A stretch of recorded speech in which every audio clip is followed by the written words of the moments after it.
성도 여러분 안녕하십니까?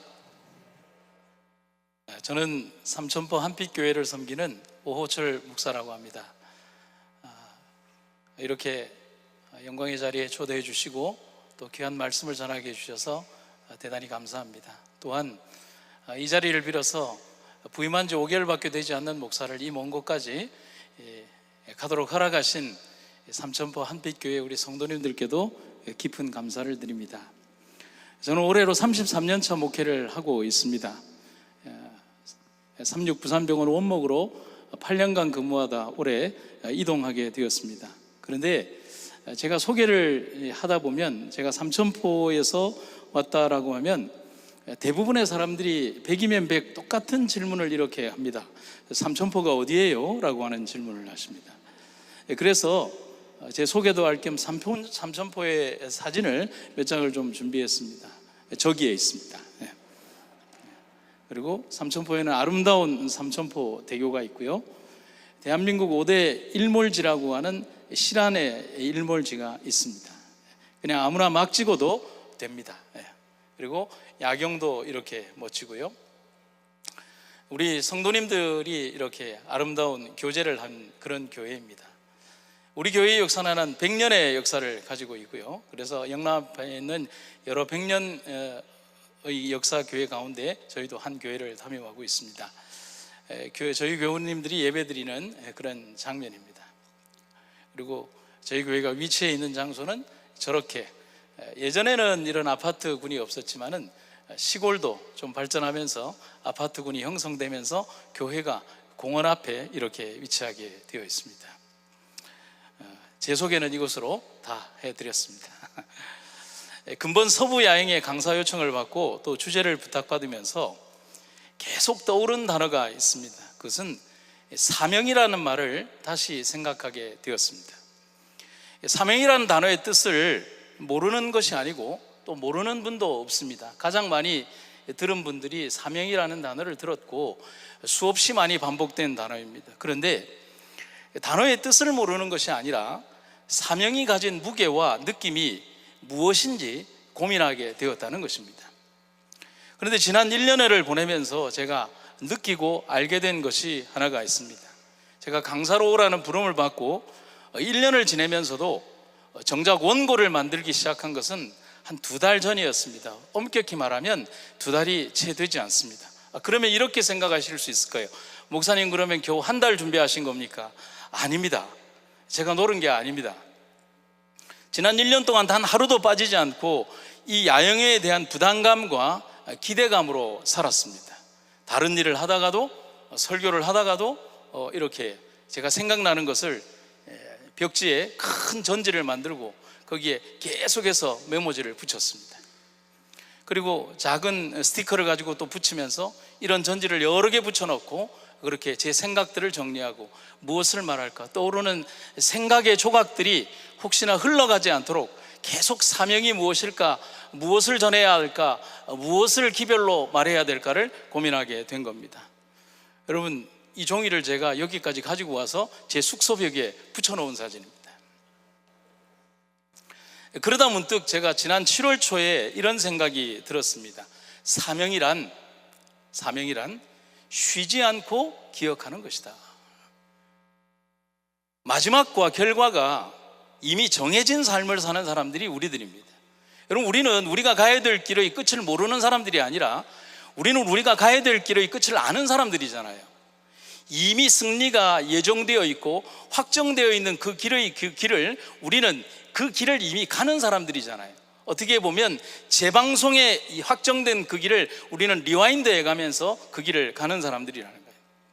어떤 결과냐? 이미 정해진 승리와 구원의 결과입니다. 아멘입니까? 아멘이 작아요.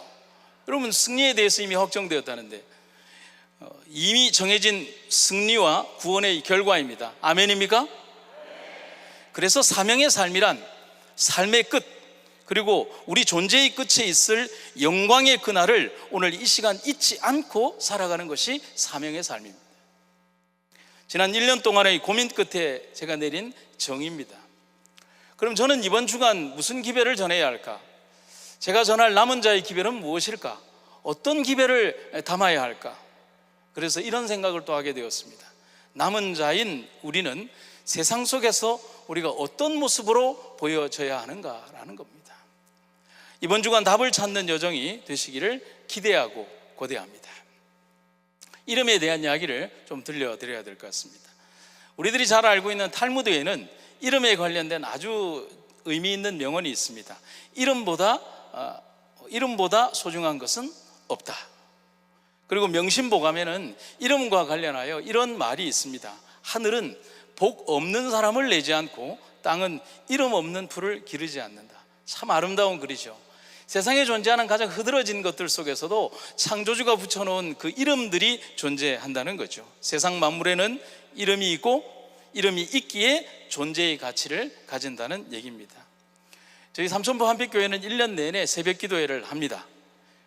새벽기도 시간에 민수기를 포함한 모세 오경을 요즘 읽어나가고 있는데, 여러분 그거 아시잖아요. 민수기와 그 역대기, 그 다음에 뭐 신명기 이쪽을 가다가 보면 무수히 많은 지명과 인물들, 그리고 정말 다양하게 불리는 기구들과 절기에 관련된 명칭들이 등장합니다. 여러분 그거 좋으십니까? 힘들어요. 특히 지명과 인명은 성경을 읽을 때 너무나 지루한 시간입니다. 그런데 문득 그런 생각이 들었습니다. 왜 하나님은 이 귀한 성경 말씀에 이토록 지루한 지명들과 들어도 잊어버리는 낯선 이름들을 일일이 다 기록해서 한국 사람들에게 알게 하실까? 또 다른 사람들에게 읽게 하셨을까? 그러면서 또 이런 생각을 했죠. 만약에 이런 무지한 생각을 하나님이 적극 반영하셔서 그래, 네 원대로 모든 이름들을 다 지워버리고 번호를 먹여주거나 기호로 대체해 줄게 라고 한다면 성경이 어떻게 될까요? 우리는 아마도 성경을 제대로 읽어나갈 수 없을 것입니다. 그래서 시인 김춘수 씨의 꽃이라는 시에 보면 참 의미 있는 글이 나오잖아요. 내가 그의 이름을 불러주기 전에는 그는 다만 하나의 몸짓에 지나지 않았다. 내가 그의 이름을 불러주었을 때 그는 나에게로 와서 꽃이 되었다. 너무 아름다운 시입니다. 이름이란 바로 그런 의미를 지니고 있다는 겁니다. 14살 중학교 2학년 때 친구의 인도로 교회를 갔습니다. 그게 부산에 있는 부산 동래교회라고 아마 대한민국에서 가장 역사가 오래된 교회 중에 하나입니다. 모든 것이 신기하고 다 좋았습니다. 모두 저에게 친절했고 저는 자연스럽게 교회의 일원이 되었습니다. 그런데 몇 개월을 지난 다음에 아주 궁금한 게 있었습니다. 교회의 뒷문이 아닌 정문으로 가면 그 정문 입구에 보면 큰 철문이 있는데 거기에 이니셜이 하나 있는 겁니다. SDA라는 그 이니셜이 있는 겁니다. 그래서 처음에는 그것을 인식을 못하다가 좀 궁금해져서 오래 교회를 다닌 형님한테, 학생회장 형님한테 형님 SDA가 뭐예요? 라고 질문을 했습니다. 그러면 지가 모르면 모른다고 하면 되는데 고민하기 시작하는 거예요. 고철아, SDA는 말이야 SDA는 사우디아라비아의 약자야.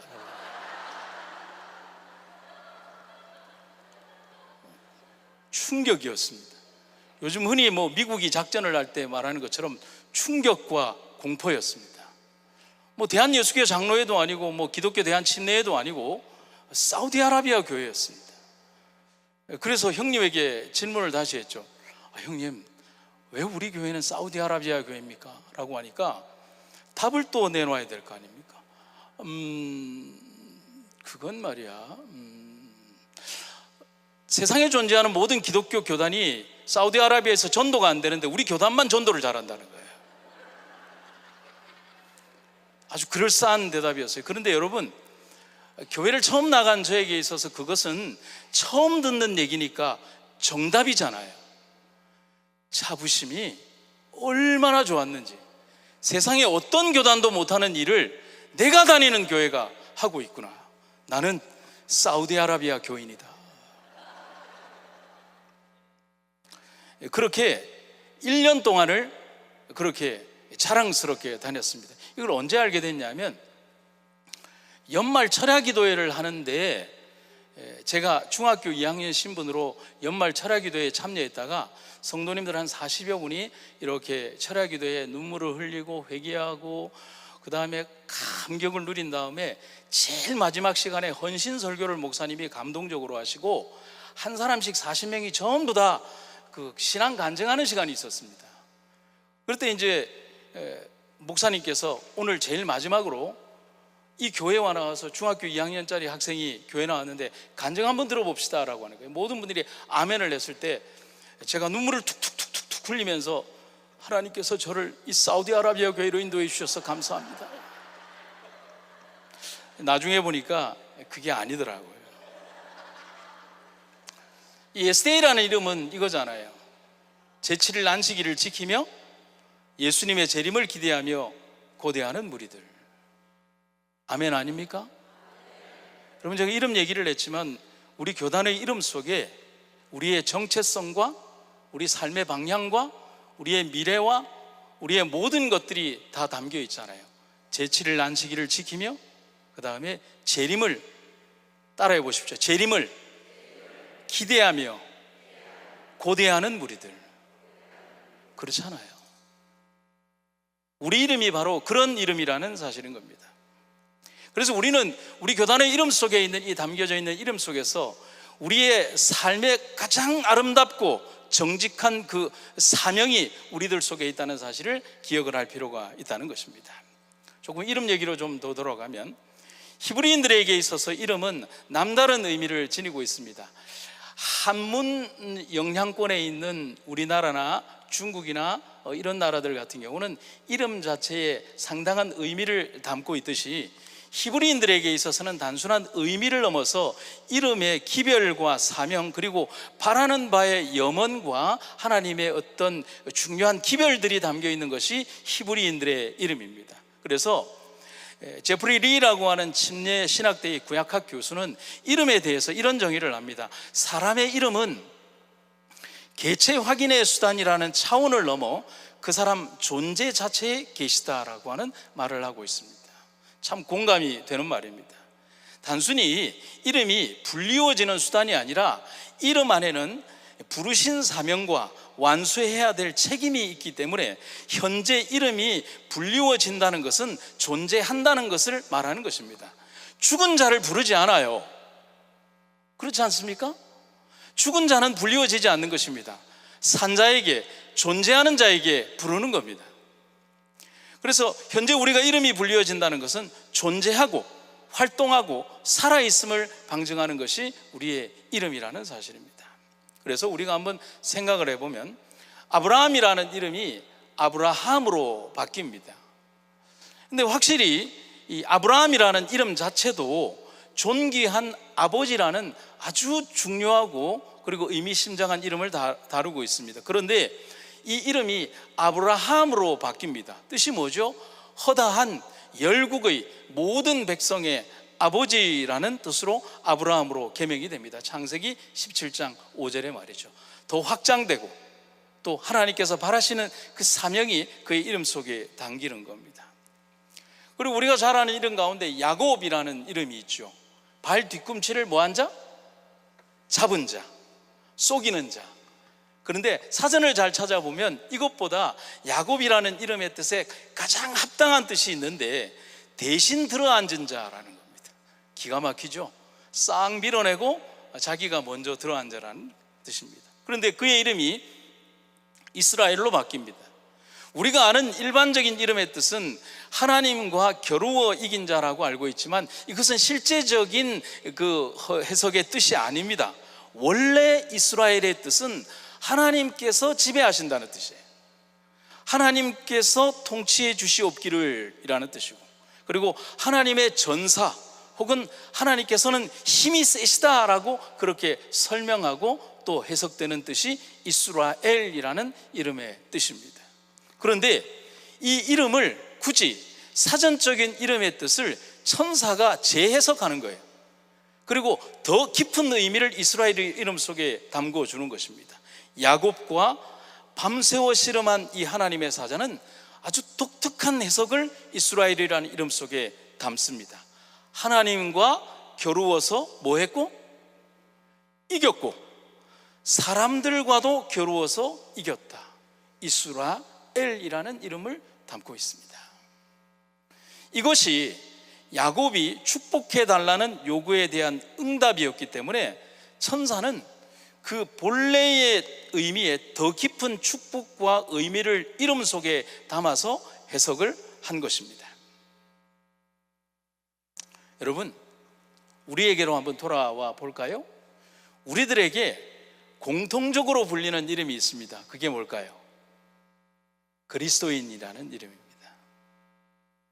그 이름은 이름 자체로서의 의미를 가지고 있지만 그 이름 속에 우리의 사명과 우리가 바라보아야 할 대상과 우리의 기도의 주인과 온 우주의 창조주이신 그분에 대한 모든 것들이 그리스도인이라는 이름 속에 담겨져 있다는 겁니다. 그래서 누군가 우리를 일컬어 그리스도인이라고 할 때 우리 삶에서 그들이 무엇을 볼까를 두려워해야 합니다.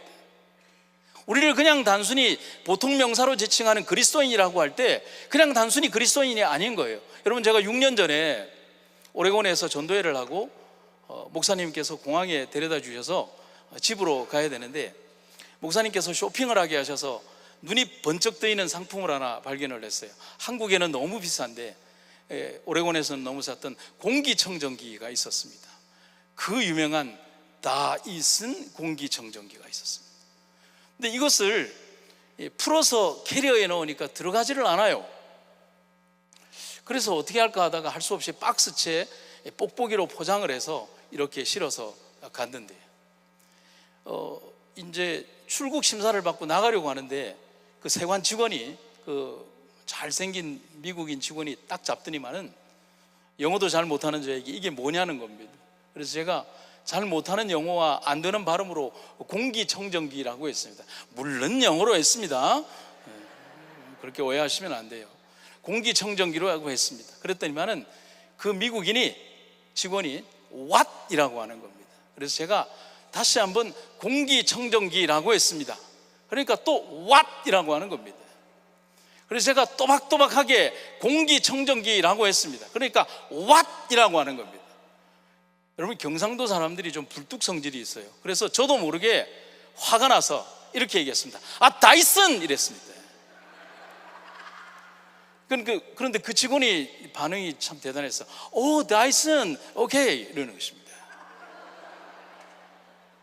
그래서 제가 비행기에 타고 나서 무슨 생각을 했냐면, 아니, 공기청정기라고 하는 원래의 뜻보다도 다이슨이라고 하는 이 메이커의 이름이 오히려 고유명사가 되어버린 상황인 것이죠. 여러분, 그리스도인이라는 이름이 고유명사로 불릴 때 우리는 그 속에 어떤 의미가 담겨져 있을까요? 공기청정기라는 그 단어보다 더 신뢰받는 단어가 다이슨이라는 단어였어요. 여러분, 오늘 우리가 그리스도인이라 불릴 때 그저 이름처럼 불리는 것, 어떤 행동이나 어떤 모습이나 어떤 활동이나 어떤 조건이나 어떤 일들을 한다 할지라도 그저 그냥 그런 형태의 그리스도인으로 불리는 그런 사람들이 되어서는 안 되는 거예요. 과연 우리가 입버릇처럼 말하는 예수님의 사랑과 세천사의 기별과 희망과 구원의 기별을 그들이 그리스도인 된 우리들의 삶에서 과연 볼까요? 아니면 그들과는 전혀 다르지 않은 세상의 냄새가 나는 그저 그런 인간 군상의 모습을 볼까요? 성경 들고 그냥 주일이나 안식일에 교회 나가는 그냥 직업처럼 나가는 그런 사람들의 모습을 볼까요?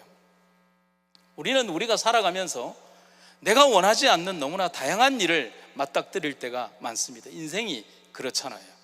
불행할 때, 고난당할 때, 어려울 때, 손해를 볼 때, 고통스러울 때, 배반당했을 때, 버림받았을 때, 사랑하는 사람을 잃었을 때, 자존심이 짓밟혔을 때, 그때 우리는 어떻게 합니까?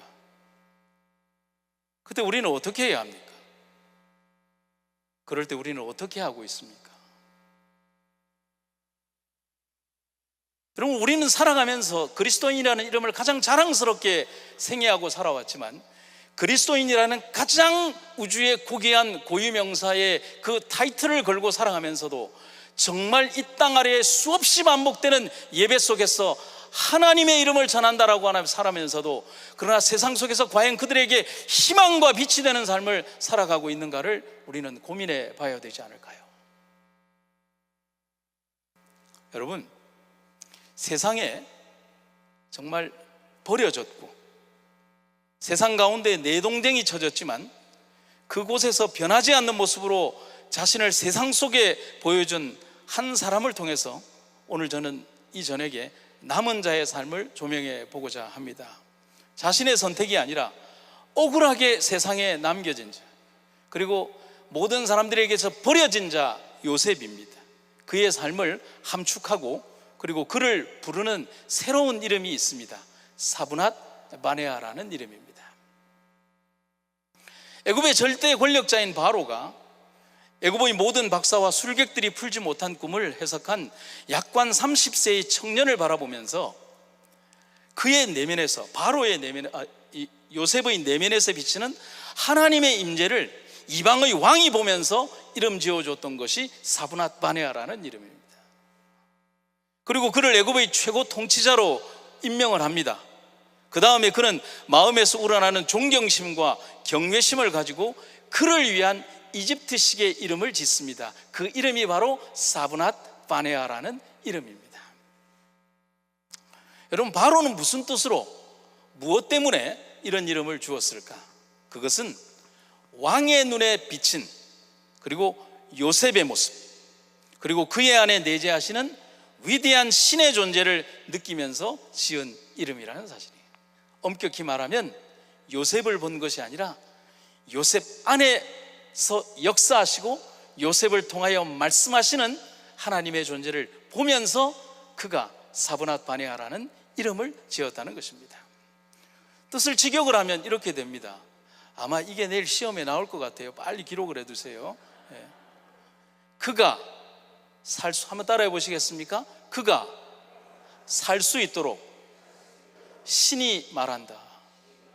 우리식으로 조금 의역을 하면 그가 살 수 있도록 하나님께서 그의 안에서 말씀하신다. 아멘입니까?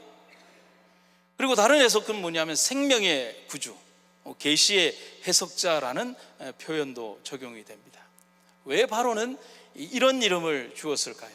처음 바로가 요셉을 부르고 난 후에 그에게 한 질문과 대답에서 우리는 그 이유를 알게 됩니다. 바로가 요셉에게 이르되 내가 한 꿈을 꾸었으나 그것을 해석하는 자가 없더니 들은즉 너는 꿈을 들으면 능히 푼다고 하더라. 이 질문이 나올 수밖에 없는 배경이 있습니다. 첫 번째는 그의 꿈 때문이었습니다.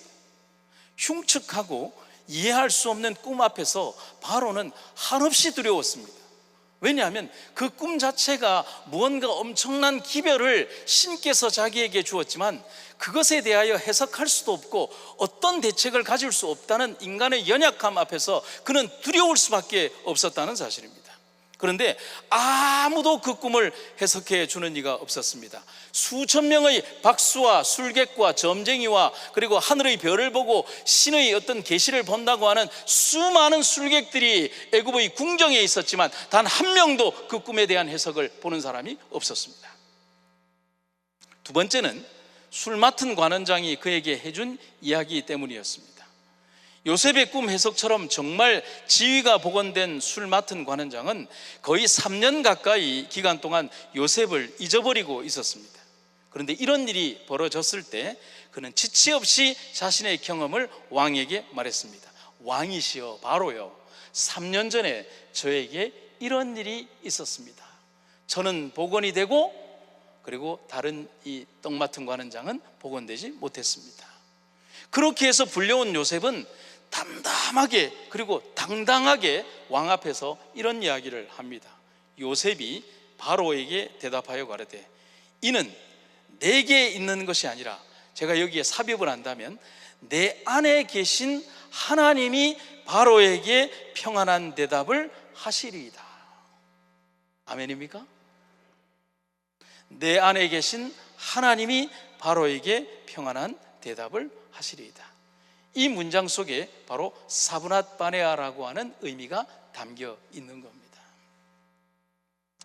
여러분, 한번 상상을 해보시죠. 우리가 일반적으로 알고 있기를 요셉이 바로 앞에 끌려간 나이가 30살입니다. 그리고 그는 옥살이를 13년을 합니다. 빛도 잘 들어오지 않는 그 왕궁의 감옥에서 13년의 옥살이 이후에 처음으로 끌려온 자리가 바로의 앞입니다. 여러분, 떨려야 정상이 아닐까요? 이거는 뭐 상상할 수 없는 장면이죠. 그런데 그는 담대하고 또 침착했습니다. 그리고 자신의 능력의 원천이 어디에 있으며 지금 그 꿈을 해석하고 알아주실 분의 존재를 정확히 말하고 있습니다. 하나님이 나를 통하여 당신에게 말씀하십니다. 아멘입니까?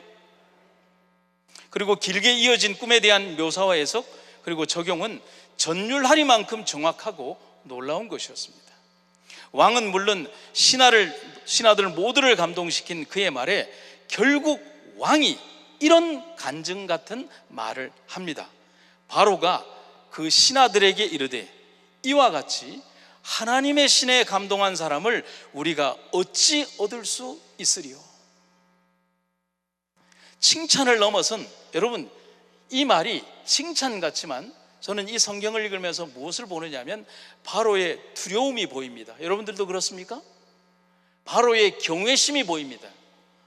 어떻게 이 작은 약관의 젊은 30세의 청년이 지금까지 13년 동안 왕궁의 감옥에서 빛도 보지 못하고 있던 그 청년이 지금 당장 여기에 끌려와서 천하를 호령하는 바로 앞에서 당당하게 그 꿈을 해석하는 그 장면 앞에 하나님께서 그와 함께하지 않는다면 이 일을 어떻게 감당케 할 것인가? 그 앞에서 그 스스로가 얼마나 나약한 인간인가를 깨닫게 되는 바로의 모습인 것입니다. 하나님이 함께 하시면 그렇게 됩니다. 이 장면을 화이트는 이렇게 주석을 합니다. 정말 감동적인 화이트의 주석이 이렇게 등장을 합니다. 하나님과 생명적 관계를 맺고 살면 사람들이 그것을 알아봄. 여기는 아멘이 나와야 하는데요. 제가 다시 한번 기회를 드리겠습니다. 하나님과 생명적 관계를 맺고 살면 사람들이 그것을 알아봄. 산 믿음으로 그리스도를 받아들인 사람은 하나님과 생명적 관계를 갖는다. 그것이 바로 존귀로 통하는 길이다. 그는 하늘의 분위기를 지니고 다닌다. 그것은 하나님의 은혜요, 세상의 돈으로 살 수 없는 보화다. 하나님과 이런 관계를 맺고 사는 사람은 비록 낮은 자리에 머물러 있을지라도 그의 도덕적 가치는 이방 나라의 왕들이 하나님의 신이 함께하는 사람이라고 알아주었던 요셉과 다니엘의 그것처럼 귀중한 것이다. 감출 수 없는, 아니 절대로 감추어지지 않는 요셉의 품성을 이방인의 시선에서, 이방인의 모든 왕의 시선에서 보는 장면이라는 겁니다. 여러분, 우리가 우리의 믿음을 우리의 눈으로 우리의 성도를 보는 게 아니라 이방인의 왕이 이방인의 시선으로 하나님의 백성을 보며 느낀 거라는 겁니다. 우리는 세상 속에서 그들이 우리를 볼 때 하나님을 볼 수 있어야 합니다. 이 세상에서 마지막 기별을 전하며 살아가는 우리에게 필요한, 그리고 꼭 있어야 될 삶이 아닐까를 생각합니다. 하나님과 이런 거룩한 관계를 맺고 살아가는 사람들 되시기를 간절히 바랍니다. 수년 전에 기독교 일간지에 한 비유적인 얘기가 떴어요. 뭐냐면 현대의 기독교회를 풍자하는 아주 촌철살인 같은 짧은 이야기가 떴습니다. 이런 내용입니다. 두 사람이 버스 안에서 심하게 다투었다. 좁은 공간에서 다른 승객들을 아랑곳하지 않고 소리를 높이며 두 사람은 싸우고 있었다. 함께 타고 있던 다른 승객들이 얼마나 불편이 컸을까. 어느 중년의 승객이 참다 못해서 정거장에 버스가 도착하자 내릴 곳이 아닌데도 그 정거장에서 내렸다. 버스에서 내린 승객은 뒤를 돌아보며 한창 싸우고 있는 두 사람에게 이렇게 소리쳤다. 야, 이놈아 아들아, 여기가 교회인 줄 아나?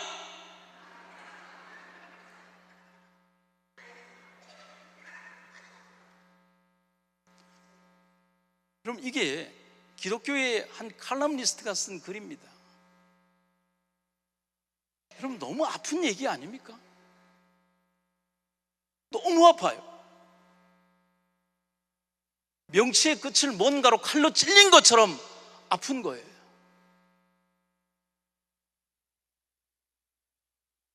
그런데 더 슬픈 건 뭔지 아십니까? 이 지적이 틀리지 않았다는 겁니다. 여러분, 우리가 재림을 소망하며 산다고 하면 뭐합니까? 우리의 소망이 영원한 높은 부르심이 아닌 더 높은 부르심이라고 아무리 소리쳐 외치면 뭐합니까? 새 천사여 날개를 펼쳐라고 아무리 얘기하면 뭐합니까? 우리 삶에서 그런 삶을 살아가지 않는데 말이죠.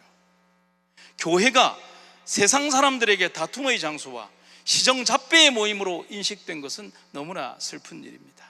사랑과 관용과 이해를 예배 때마다 듣고 말하면서도 현대의 교회와 그리스도인들 간에 다툼이 있습니다. 희생과 용서, 화해와 용납을 말하면서도 다른 사람의 험담을 하고 있다면 교회가 아닙니다.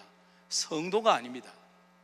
물론 그렇게 산다면 우리는 대쟁투에서 절대로 이기는 전쟁을 하지 못할 겁니다. 그것을 교회증언5권에서는 이렇게 답을 합니다. 그리스도인들이 다툴 때 사단이 지배하기 위하여 들어온다. 무서운 말이죠. 여러분 한번 따라해 보시겠습니까? 사단은 성실하다. 하세요. 사단은 성실하다. 결석을 안 한다. 불만이 없다. 임금에 대하여 불평이 없다. 그래요.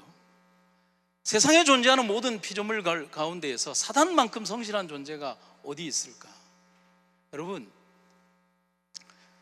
제가 삼천포 한빛교회에 부임을 하고 나서 한 구도자를 소개받게 되었는데, 그 구도자를 누구인지 과거에 어떤 이력을 갖고 있는지도 모른 채 첫 방문을 가서 제가 어떤 성경절을 찾았냐 하면 귀신 쫓아내는 성경절을 찾았어요. 목사가 그러면 안 되잖아요. 그러고 나서 예전에 제가 한 성도의 귀신을 쫓아내준 그 얘기를 하면서 그런 얘기를 했어요. 근데 제가 왜 그런 얘기를 했을까? 근데 제가 한 게 아니라 성경절을, 그날 준비한 성경절이 아닌 다른 성경절이 딱 펼쳤는데 하나님께서 그 성경절을 읽게 하신 거예요. 그런데 그분이 실제적으로 과거에 누구였냐 하면은 무당이었어요. 근데 그분이 어떤 일들을 하냐면, 제가 예배를 딱 드리고 나니까 목사님 그러면 귀신이 나갑니까? 예, 그러니까 그럼 목사님 뒤에 있는 저 아들 3명도 좀 쫓아내 주이소 그러는 것입니다. 그분과 함께 항상 생활하는 귀신이 있었던 것입니다. 그 얘기를 깊이 할 수는 없지만 하여튼 그렇게 해서 우리는 지난 4개월이 넘는 기간 동안 거의 매일 만나서 기도하고 하나님께 찬양하고 기도하고 하나님의 거룩한 영이 임하기를 바라고 그렇게 해서 그 귀신이 나갔어요. 그런데 이 어머니가 꾀가 생기는 거예요. 이제 진례 받읍시다 라고 하니까 추워서 아이고 뼈도 쑤시고 물 따뜻하게 한다고 해도 소용이 없는 거예요. 그래서 제가 그 할머니에게 이렇게 소리를 쳤습니다. 여러분, 목사는 너무 착할 필요는 없어요. 조금 때로는 성질도 내고 좀 그럴 줄 알아야 합니다. 어머니! 미안합니다. 어머니! 당신이 무당일 때 밤새워 몇 번씩 기도했어요. 얼음물 깨어가면서 7번씩 12번씩 목욕 재개하고 얼음물 속에 들어가면서 그렇게 귀신한테 목욕 재개하고 기도 안 했어요? 무당들 그렇게 합니다. 밤새도록 지성을 드리러 가면 얼음물을 깨워서 목욕 재개를 하고 기도하고 또 목욕 재개를 하고 기도하고 그것을 밤에 7번씩 12번씩 합니다. 무당이 그냥 무당되는 거 아닙니다. 그래서 제가 어머니에게 그랬어요. 당신이 믿었던 신을, 그 귀신들을 쫓아내고 싶다면 당신이 믿었던 그 귀신보다 더 강력한 붙들음으로 주님을 붙들어야 합니다 라고 했습니다. 여러분 아멘입니까? 그래서 그 할머니가 그렇게 붙들었어요. 여러분, 우리는 오늘 우리들의 삶에서 우리가 결코 그런 만만하고 그리고 적당한 삶으로 우리의 삶을 살아가기를 원해서는 안 된다는 것입니다. 하나님이 우리에게서 원하시는 목적은 무엇일까? 하나님께서는 당신의 백성을 통하여 세상에 축복을 주시고자 하셨다. 바로에 이어지는 다음 말에서 요셉을 향한 바로의 마음이 그대로 보입니다. 창세기 41장 39절에 이렇게 기록이 되어 있습니다. 요셉에게 이르되 하나님이 이 모든 것을 너에게 보이셨으니 13년 전 요셉이 팔려갈 때 악에 사로잡힌 형들의 모습과 쓰임을 받는 종의 몰락을 보면서 사단은 정말 기뻐했을 것입니다. 하지만 사단이 간과한 것이 있었어요. 그것은 어떤 상황과 어떤 여건에서도 하나님을 향한 믿음을 지키는 백성에게 하나님은 언제나 함께 하신다는 것이고, 그의 공격이 아무리 날카롭고 아무리 강력하다 할지라도 그가 하나님을 선택하는 순간 하나님은 그의 방벽이 되신다는 것입니다. 그리고 그를 형통케 하신다는 것입니다. 그래서 창세기의 역사 속에서 요셉과 가장 많이 함께 등장하는 단어는 여호와께서 그를 형통케 하셨다는 것입니다. 요셉의 삶이 그것을 그대로 보여주는 것입니다. 사람들이 우리에게, 혹은 우리가 전도할 때나 혹은 우리가 질문을 받을 때 그런 얘기를 합니다. 우리에게 예수님 믿느냐라고 물어보면 이런 대답 많이 합니다. 뭐라고 얘기해요? 저 교회 다녀요. 누군가 저에게 전도지 주면 뭐라고 얘기합니까? 저 교회 다녀요. 그러니까 예수님 믿으십니까? 그러면 저 교회 다녀요 라고. 그래서 제가 어느 순간 저 교회 다녀요라는 말을 가만히 생각하다 보면서 좀 이상한 거예요. 이거예요. 교회를 다닌다는 것과 예수를 믿는다는 것을 일체화하고 있어요. 그렇잖아요. 그 사람은 예수를 믿느냐라고 했는데 우리는 뭐라고 대답을 해요? 교회 다녀요라고 대답을 해요. 그러면 다시 한번 질문을 해보죠. 교회를 다닌다는 사실이 예수를 믿는다는 것을 증명할 만큼 우리는 올바르게 예수를 믿고 교회가 그런 모습으로 세상 속에 서 있느냐는 것입니다. 그런 삶을 세상에 보여주고 있는가라고 하는 것입니다. 그래서 실물교훈에 이런 말이 있습니다. 믿는다는 것은 복음의 보화를 찾아 그것을 받아들일 뿐만 아니라 그 복음이 지워주는 일체의 의무까지도 받아들인다는 의미다. 여러분, 어떤 분에게 전도하면 그래요. 저는 부담감을 가지기 싫어서 뭐 하면 부담감이 싫어요. 그러면 제가 자주 쓰는 단어가 이런 단어가 있습니다. 한번 따라해 보시겠습니까? 거룩한 부담감. 한번 더 해볼까요? 거룩한 부담감. 여러분, 자식 키울 때 부담감 없이 자식 키운 분이 있으십니까? 어떤 큰 사업을 진행할 때 부담감 없이 소풍 가듯이 일하신 분이 있습니까? 여러분, 인생을 소풍처럼 사셨습니까? 하고 싶으면 하고 안 하고 싶으면 안 하고 그렇게 사셨습니까? 인생이 죽을 것 같은 결정을 내릴 때 그냥 기분 되면 하고 기분 안 되면 안 하고 그렇게 사셨습니까? 죽을 것 같은, 이번이 아니면 내가 죽는다는 생각으로 그것을 붙들며 살아오지 않았습니까? 내 자존심 따위 저기에 다 던져버리면서 살려달라고 바둥바둥거리면서 그렇게 절규하듯이 살아오지 않았습니까? 그런데 왜 신앙은 부담감 없이 살려고 합니까? 그건 아니지 않아요. 그 거룩한 부담감이 우리를 살리는 것입니다. 믿는다는 것, 예수를 믿는다는 것은 면류관도 있지만 십자가도 있다는 사실인 것입니다. 그래서 요셉은 바로 하나님이 쓰시는 사람이었습니다. 또한 요셉은 하나님이 항상 그를 쓰시도록 자신의 삶의 가장 중요한 시간과 마음을 주님께 드렸습니다. 그것은 가장 중요한 선택이자 결과가 됩니다. 그리고 요셉의 인생에 가장 처절하고 버림받았던, 그리고 쓰레기처럼 버려졌던 인생의 그 시간들이 그 인생의 가장 소중한 경험으로 애굽 전 민족의 시초를 놓는 가장 중요한 경험이 된다는 사실을, 여러분, 오늘 우리가 이 세상에 남은 자로 살아간다면 빛으로만 사는 것이 아니라 빛을 비추기 위한 빛 뒤에 어둠 속에서 그 빛을 조명하는 삶을 살아가야 되지 않겠습니까? 오늘 여러분들 모두가 또 저 자신이 그런 삶을 살아가는 여러분과 제가 되기를 주님의 이름으로 축원합니다. 두 번째는 하나님께서 우리의 고난을 잊게 하시고 번성케 하십니다. 창세기 41장에 보면 요셉이 이런 글을 하고 있습니다. 요셉이 그 장자의 이름을 므낫세라 하였으니 하나님이 나로 나의 모든 고난과 나의 아비의 온 집 일을 잊어버리게 하셨다 하며 차자의 이름을 에브라임이라 하였으니 하나님이 나로 나의 수고한 땅에서 창성하게 하셨다 함이었더라. 제일 처음 설교의 초반부에 말씀을 드린 것처럼 이름에는 기별과 사명이 담긴다는 말을 했습니다. 그처럼 요셉의 새로운 이름에 그의 능력의 근원이신 하나님을 묘사하는 것이 있었다면 요셉이 결혼하여 낳은 두 아들의 이름에는 그가 받은 축복과 은혜와 그리고 바라보는 사명이 또 담겨져 있습니다. 한번 공부해 볼까요? 므낫세, 고통을 잊게 하셨다. 아멘입니까? 오늘 살아오신 여러분들의 삶에, 여러분들이 살아가시는 삶의 지금까지의 여정을 돌아보면 하나님께서 여러분들의 삶의 모든 고통을 므낫세 하셨습니다. 감사하십니까? 번성하고 고통보다 더 큰 축복과 은혜로 덮으셨다는 것입니다. 여러분, 고통을 잊는 방법은 그 고통보다 더 큰 축복이 있어야만 그 고통을 잊는 것입니다. 므낫세는 그런 뜻입니다. 에브라임은 이제는 고통받던 그 땅에서 번성하고 창대하게 하시겠다는 것입니다. 그런데 요셉이 받았던 이 축복은 요셉 혼자만의 축복이 아닙니다.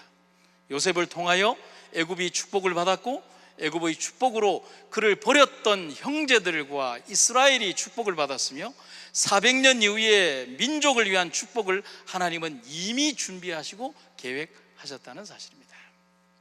하나님의 하시는 일이 그렇다는 사실입니다. 그렇다면 우리는 우리 인생에 두려워할 일이 아무것도 없습니다. 아멘입니까? 여러분, 제가 이 정도 아멘을 들으려고 9,000km를 날아온 게 아니에요. 여러분, 영감 있는 설교를 들으려면 그 목사에게 영감을 주는 아멘을 하셔야죠. 다시 한번요. 하나님의 하시는 일이 그렇습니다. 아멘. 앞으로 계속 하나님의 거룩한 은혜가 여러분들의 아멘과 함께 하시기를 간절히 바랍니다. 남겨지고 버려진 요셉의 삶이었지만 하나님의 뜻이 이루어진 이유를 영감의 기별은 이렇게 문장을 하고 있습니다. 요셉은 애굽 땅으로 팔려간 것이 자기 생애에서 가장 큰 재앙이라고 생각을 했다. 아버지의 보호를 받고 있을 때는 몰랐지만 이제는 하나님을 온전히 신뢰해야 될 필요성을 절실히 느꼈다. 그 다음에 정말 우리가 감격해야 될 구절이 그 뒤에 나옵니다. 요셉은 하나님을 애굽 땅에 모시고 내려갔다. 슬픔 중에 취한 그의 명랑한 태도가 이 사실을 말해준다. 하나님의 법궤가 이스라엘의 평안과 번영을 가져다 주었듯이 하나님을 사랑하고 경외한 이 청년은 애굽 땅에 축복을 가져왔다. 여러분, 하나님께서 복의 근원이 될 것이라고 말씀하신 하나님의 축복을 우리는 이해하게 되는 것입니다. 여러분이 사는 땅, 여러분이 생활하는 모든 곳, 여러분이 살아가야 될 모든 시간과 공간 모든 속에 여러분 혼자만이 가는 것이 아니라 하나님과 함께 동행하시기를 간절히 바랍니다. 그분을 모시고 우리의 삶의 여정에 간다면 우리의 삶에 다가오는 어떤 풍랑과 바람과 환란의 바람과 그 충격들이 우리들에게 다가온다 할지라도 우리는 그것들을 이기고 깨고 승리하여 하나님의 영원한 나라에 들어가게 될 것입니다. 우리가 이 세상에서 올바른 삶을 산다면, 그 말은 올바른 재림신앙과 믿음으로 살아간다면 우리는 이 세상을 향한 우리의 마지막 사업을 수행하는 그 일을 진행하고 완수하는 사역을 담당하게 될 것입니다. 요셉은 하나님을 애굽 땅에 모시고 내려갔다. 하나님이 원하시는 바를 잊어버리지 마시기를 간절히 바랍니다. 여러분, 제가 정말 좋아하고 아끼는 구절이 있습니다. 그것을 오늘 이 저녁 시간에 나누어 드리겠습니다. 같이 한번 힘차게 한번 읽어보도록 하겠습니다. 시작.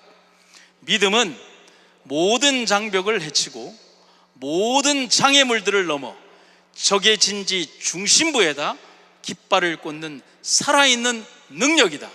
아멘. 믿음은 모든 장벽을 헤치고 모든 장애물들을 넘어 적의 진지 중심부에다 깃발을 꽂는 산 능력이다. 오늘 우리들의 삶에서 하나님께서 우리에게 능력이 되어주신다는 사실, 우리가 어떠한 삶의 환경에 처한다 할지라도 우리는 이 땅에 그저 아무런 쓸모없는 존재로 버려진 자들이 아니라 이 땅의 사업을 위하여 이 땅에 남겨지고 남은 자들이라는 사실을 우리는 기억하는 여러분과 제가 되기를 간절히 바랍니다. 몇 년 전 제가 우연한 기회에 한 분에 대한 글을 요청받고 짧은 글을 쓰게 되면서 알게 된 놀라운 사실을 좀 나눌까 합니다. 수년 전 미국 로마린다 교회에서는 한 재림 교인의 장례식이 있었습니다.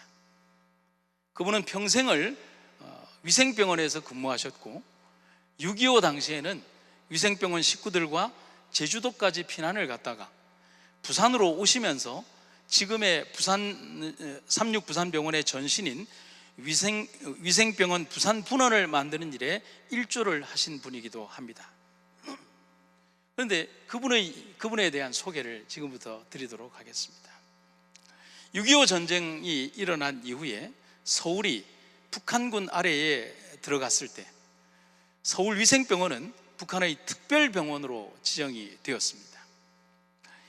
28일에 서울에 입성한 인민군 중에 일부가 중량교를 지나서 남하하려다가 미 군용기의 공격으로 많은 사상자가 발생을 했습니다. 서울위생병원은 교전이 있었던 중량교에서 가장 가까운 병원이기도 했지만 서울위생병원의 명성을 이미 알고 있던 북한이 서울위생병원을 북한 고위 관료를 위한 전용 병원으로 지정을 했습니다. 그런데 전쟁이 계속되고 인민군 측 사상자가 계속 많아지자 북한은 의료진들을 차출해서 전선으로 파견하기 시작했습니다. 근데 여기에 문제가 발생을 했습니다. 그때 서울위생병원 간호사들도 40명이나 차출되어서 전선으로 끌려가게 된 겁니다. 그런데 진짜 문제는 그 후에 인민군들이 퇴각을 하면서 인민군과 함께 그때 전선으로 차출되어 갔던 간호사 40명이 모두 끌려서 38선 이북으로 끌려가게 될 안타까운 상황에 처하게 된 겁니다. 어떻게 할 수가 없잖아요. 그들은 인민군의 부대에 배치가 되어 있고 누가 그들을 구할 수 있겠습니까? 그런데 그해 10월 18일 미국에서 급히 돌아온 류재한 박사가 대단한 기지를 발휘하게 됩니다. 당시에 인민군 헌병대령이 유엔군에 억류되어 있었는데 그때는 통신시설이 아직 잘 발달이 되지 않아서 그 사실을 북한군이 아직 파악을 하지 못했다라고 이 유엔사에서 전달이 온 겁니다. 그런데 유재한 박사가 유엔사와 어떤 관계를 했는지 모르지만 하나님께서 인도하셔서 이 인민군 헌병대령의 계급장과 군복과 신분증을 얻어오게 된 겁니다. 대단한 일이죠. 그리고 당시 서울위생병원 총무실에서 근무하던 김근웅 씨에게 주고 차량을 준비시켜 주었습니다. 그리고 우리 재림교회의 역사의 기록에는 이렇게 기록이 되어 있습니다. 계급장과 신분증을 건네받은 김근웅 씨는 그곳으로 인민군 헌병대령 행세를 하며 각 부대를 돌아다니면서 위생병원 출신 간호사들을 전부 다 구출했다. 박수 치셔도 됩니다.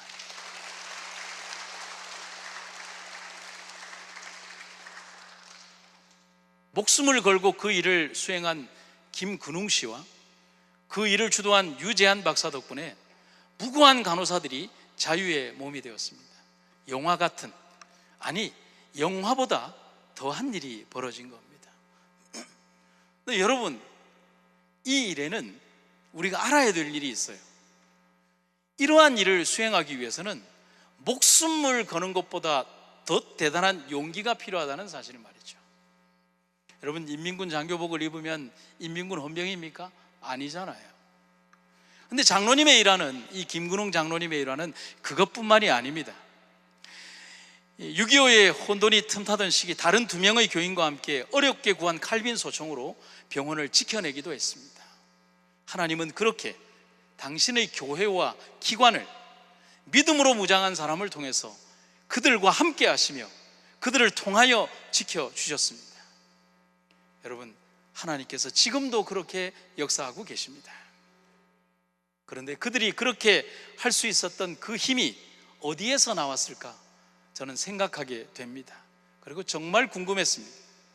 그리고 이 장면을 생각하며 제가 장로님의 입장에서, 장로님의 마음으로 제가 이런 글을 한번 써봤습니다. 그것은 하나님의 임재였습니다. 그것은 하나님이 함께 하심이었기 때문에 가능한 일이었습니다. 그것은 내 눈에서는 두려움을 보지 않게 가리우시고 북한군 수백 명 병사들의 눈에서는 하나님의 종들을 보지 못하게 막으신 내 안에 임재하시는 하나님 때문이었습니다. 흡사 이 모습을 떠올리면서 여러분 어떤 모습이 생각나십니까? 소돔성을 방문한 천사들이 롯을 보호하고 지키기 위하여 소돔성 사람들의 눈을 어둡게 만들었던 그 장면이 그대로 떠오르지 않습니까? 여러분, 하나님의 임재는 우리의 모든 두려움을 이기게 합니다. 모든 불가능을 가능으로 만들어 버립니다. 모든 이방인의 가슴에 하나님의 존재를 각인시킵니다. 여리고성 공략을 앞두고 이스라엘 백성들은 두려웠습니다. 홍해를 건너왔지만 그들의 삶에 수없이 많은 이적들이 있었지만 백성들 마음속에 있는 두려움은 사라지지 않았어요. 인간은 그런 거예요. 아무리 많은 기적과 이적이 그들 앞에 있어서 인간은 두려운 거예요. 또 다른 적을 만나면 두려운 거예요. 이 큰 성을 어찌할까? 그들이 하는 게 아니잖아요. 하나님이 하셨잖아요. 백성들은 두려웠어요. 하지만 하나님의 임재를 아는 이방인들의 눈은 달랐어요. 하나님의 백성은 두려웠는데 이방인들은 하나님을 두려워했다는 사실이에요. 정탐꾼들을 3대에 숨겨두고 그들 앞에서 여리고성의 두려움과 자신의 믿음을 간증하는 라합의 간증에서 우리는 하나님의 뜻을 보게 됩니다. 정탐꾼들이 잠들기 전 라합은 지붕 위로 올라가서 그들에게 말했다. 나는 주께서 이 땅을 당신들에게 주셨다는 것을 알고 있습니다. 우리는 당신들 때문에 공포에 사로잡혀 있습니다. 이 땅에 사는 사람들은 하나같이 당신들 때문에 두려움에 짓눌려 있습니다. 우리는 당신들에 대해서 소문으로 들어 잘 알고 있습니다. 당신들이 이집트에서 나올 때 주께서 어떻게 홍해의 물을 마르게 하셨는지, 또 당신들이 요단강 동쪽의 두 아모리 족속의 왕들을 어떻게 파멸시켰는지 우리는 이미 잘 알고 있습니다. 그런 말을 들을 때에 우리의 심장은 얼어붙는 것 같았습니다. 우리 모두는 정신이 나갈 지경입니다. 당신들의 주 하나님께서는 하늘과 땅을 다스리시는 분이시기 때문입니다. 우리의 하나님을 찬양합니다. 사랑하는 성도 여러분, 바로가 본 것은 요셉만이 아닙니다. 요셉의 안에서 요셉을 통하여 말씀하시는 하나님을 보았습니다. 오늘 우리가 남은 자로서 세상에 보여줘야 하는 삶의 모습이 바로 그것입니다. 나를 보여주는 게 아닙니다. 내 속에 역사하시고 나를 통하여 일하시는 하나님의 그 존재와 하나님의 능력을 세상에 보여주어야 하는 것입니다. 그래서 두려워하지 마십시오. 죽음도 두렵지 않습니다. 환난이나 핍박은 두려움의 사건이 아닙니다. 주의 재림이 그만큼 임박했음을 알려주는 축제의 자명종입니다. 지진이 나고 전쟁이 나고 수없이 많은 자연계의 일들이 벌어질 때 우리의 재림 성도들에게, 남은 자들에게 두려워하라는 것이 아니라 주의 재림이 가까웠다는 사실을 우리들에게 알려주는 이 자명종이라는 사실을, 축제의 자명종이라는 사실을 우리는 기억하시기를 간절히 바랍니다. 그래서 우리는 하나도 두려울 것이 없습니다. 내 안에 역사하시는 하나님을 기억하십시오. 삶이 존재한다면 사명의 삶이고, 삶이 마감된다면 영광의 삶으로 마감이 되는 것입니다. 요셉의 삶을 다시 돌아봅니다. 바로가 요셉을 봅니다. 그의 속에서 그를 통하여 말씀하시는 분을 봅니다. 세상이 우리를 봅니다. 우리 안에 계신 그분을 세상이 봅니다. 아니, 보고 듣게 해야 합니다. 내 안에 계신 그분께서 우리에게 말씀하십니다. 너의 이름은 사브낫 바네아다. 오늘 우리의 이름이 사브낫 바네아입니다. 말씀을 마치겠습니다.